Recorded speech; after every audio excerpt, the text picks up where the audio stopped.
баяндамамда маселелерди айтып өтсөм. Биринчи маселебиз Ош шаарынын аймагында цирк имараты жок. Цирк өзү искусствонун бир түрү. Азыркы жаштардын цирктен түшүнүгү жок. Жаштардын жашоосунун маңызын өзгөртүп, багыт берүү үчүн цирк тармагын өнүктүрүү өтө зарыл деп эсептейм.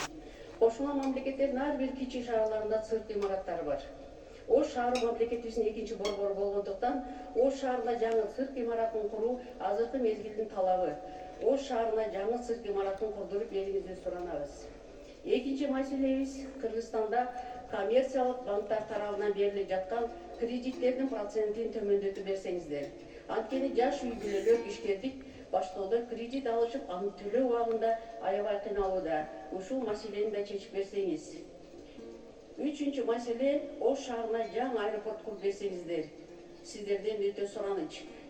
Себеби азыркы аэропорт Өзбекстан мамлекетинин аймагынан учуп өтөт. Ошондой эле аэропорт жайгашкан жерде көп туман жүргөндүктөн тез эле авиакаттамдар токтоп калууда. Ош шаарынын аймагына жаңы аэропорт куруп берүүңүздү суранабыз. Төртүнчү маселебиз Кыргызстанда автозаправкаларда сатылып жаткан бензин жана дизель күйүүчү майлардын сапатына көзөмөл жүргүзүп бериңиздер. Азыркы учурда бензинди жана дизелдин сапаты начар болгондуктан жаңы автоунаалар керек болсо шаарларда жүргөн жаңы автобустардын кыймылдаткычтары тез бузулуп, кыска мөөнөттө жараксыз абалга келип калууда. Сизден өтүнүп суранабыз, ушул маселени чечип берсеңиз.